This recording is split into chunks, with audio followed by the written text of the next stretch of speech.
Assalamualaikum warahmatullahi wabarakatuh. Perkenalkan, nama saya Muhammad Kafabillah dari kelas PC 2020 dengan NIM 200200074069. Di sini saya akan coba mempresentasikan hasil kerja saya, yakni jurnal ilmiah tentang potensi pengembangan bahasa Indonesia menjadi bahasa internasional. Ya, bab yang dibahas yakni sebagai berikut: pendahuluan, metode, pembahasan, kesimpulan, dan daftar rujukan. Langsung ke pendahuluan.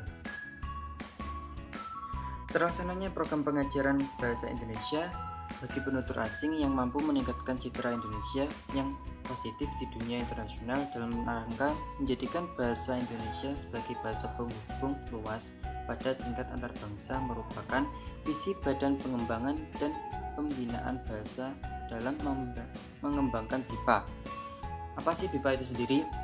BIPA adalah bahasa Indonesia untuk penutur asing. Banyak ahli bahasa berpendapat bahwa bahasa Indonesia memiliki potensi besar untuk berkembang menjadi bahasa internasional. Seperti Collins menyatakan potensi bahasa Indonesia sangat besar untuk berkembang menjadi bahasa internasional dari segi sejarahnya.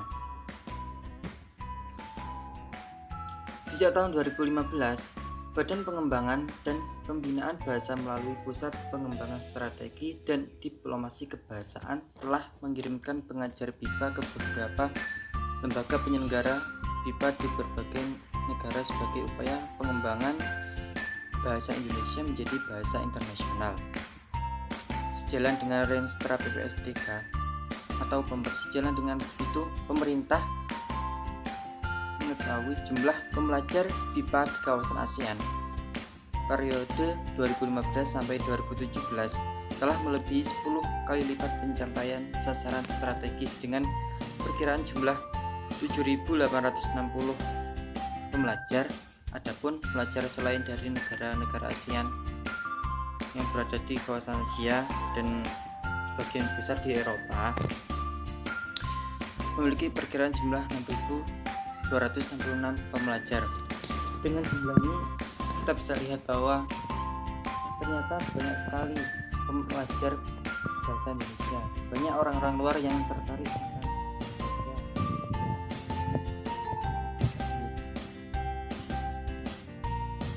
pencapaian lainnya dalam menunjang proses penyebaran BIPA. PPSDK telah mengirimkan lebih dari 88 tenaga pengajar di luar negeri. Selain itu, PPSDK juga telah melebihi target kerjasama lembaga penyelenggara BIPA di luar negeri dengan perkiraan 69 lembaga di berbagai negara sasaran. Data tersebut berdasarkan laporan fisik 88 pengajar BIPA yang diterima oleh PPSDK selama kurun waktu tersebut.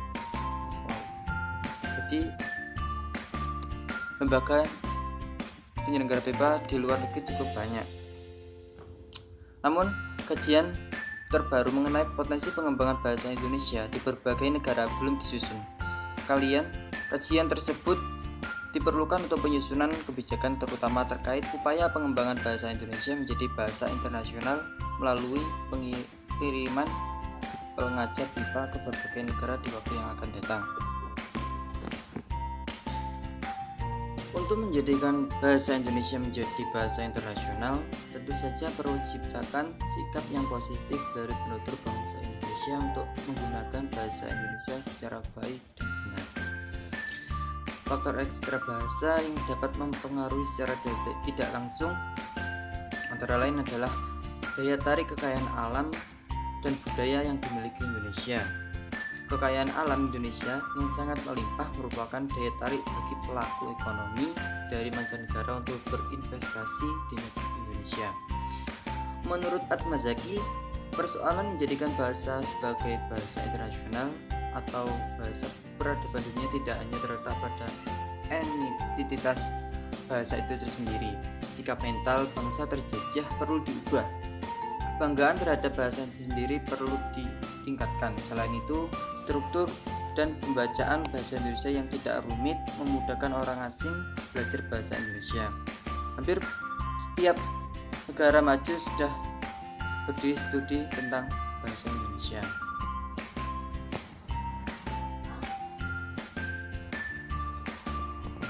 Ini pembahasan kedua ini tentang metode. Metode penelitian yang digunakan dalam penelitian ini adalah metode kualitatif dengan pendekatan eksploratif, evaluatif, dan berfokus pada evaluasi kebijakan pengembangan bahasa Indonesia di luar negeri. Laporan pengajar yang telah dikumpulkan berjumlah 95 laporan dengan tempat penugasan di 23 negara yang disusun oleh 88 pengajar. Data tersebut kemudian dikelompokkan dengan menggunakan analisis tema. Teknik pengumpulan data yang digunakan adalah dengan metode studi dokumen dan kuesioner. Studi dokumen dilakukan terhadap laporan pengajar BIPA dan isian kuesioner yang dibagikan kepada responden. Kuesioner dilakukan dengan mengajukan pertanyaan kepada pengajar BIPA untuk memperoleh tambahan data potensi dan pendapat pengajar untuk memaksimalkan potensi pengembangan bahasa Indonesia sesuai fakta di lapangan.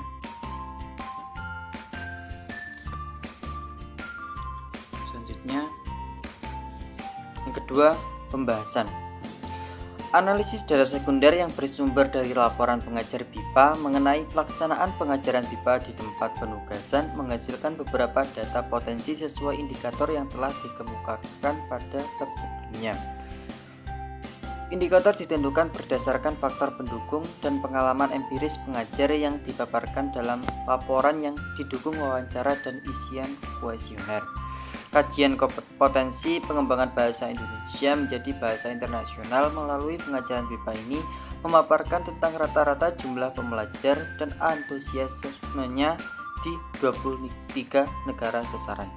Hal ini dimaksudkan untuk mengetahui negara-negara manakah yang memiliki peminat besar dilihat dari jumlah pembelajar BIPA agar dapat disesuaikan dengan jumlah pengajar yang akan dikirimkan ke negara sasaran. Dukungan pihak internal dan eksternal. Yang pertama ya, pengembangan BIPA ini didukung oleh Adikbud, KBRI, dan KJRI.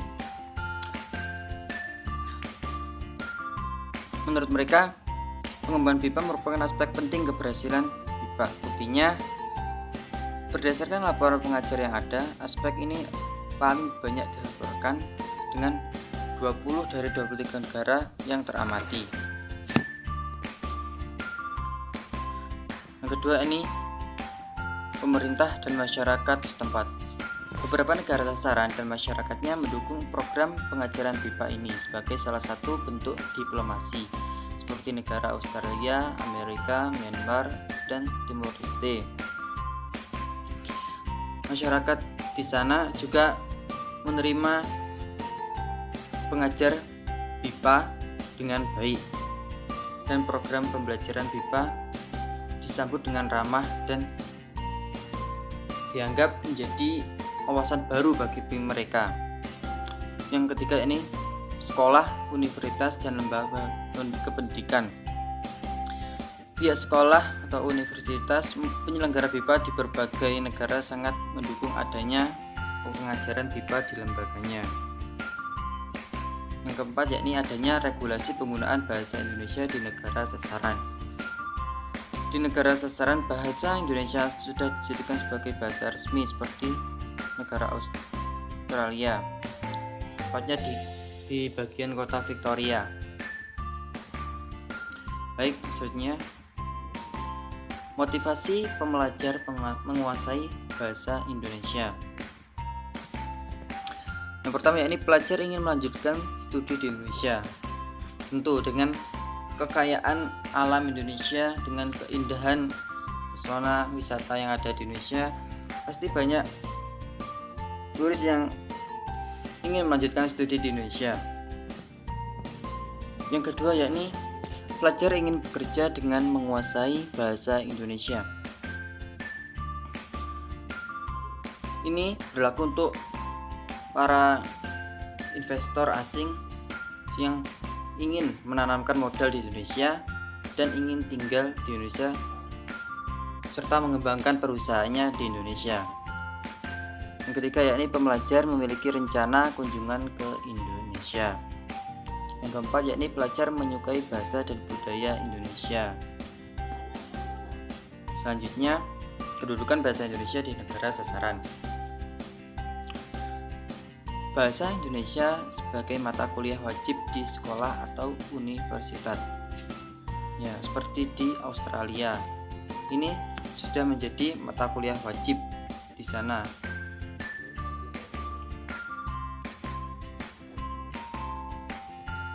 Yang kedua yakni bahasa Indonesia sebagai bahasa kedua di sekolah atau universitas. Di selain bahasa Inggris, bahasa Indonesia ternyata digunakan sebagai bahasa resmi di berbagai universitas di negara sasaran. Bahasa Indonesia sebagai bahasa perdagangan di samping bahasa Inggris. Nah, seperti contohnya di Timur Leste. Bahasa ini digunakan untuk bahasa perdagangan selain bahasa Inggris tentunya. Selanjutnya potensi lainnya yakni Indonesia memiliki citra positif di luar negeri.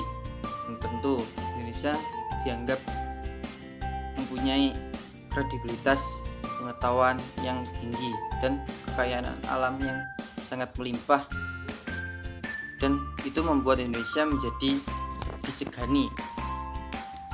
Yang kedua yakni pembelajar antusias belajar bahasa Indonesia karena keberagaman budayanya. Yang ketiga, lokasi lembaga yang strategis menarik minat pembelajar untuk datang dan belajar.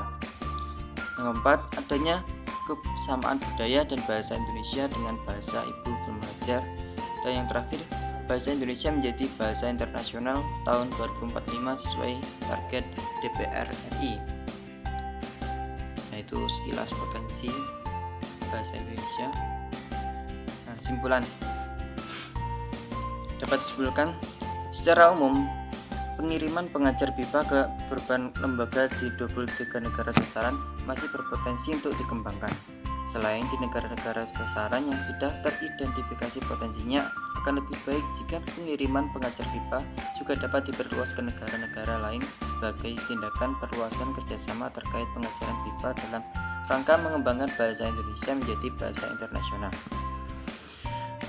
Dibutuhkan kerjasama berbagai pihak, utamanya KBRI dan KJRI, untuk terus mempromosikan bahasa dan budaya Indonesia kepada negara-negara lain agar minat pembelajar BIPA dapat semakin meningkat.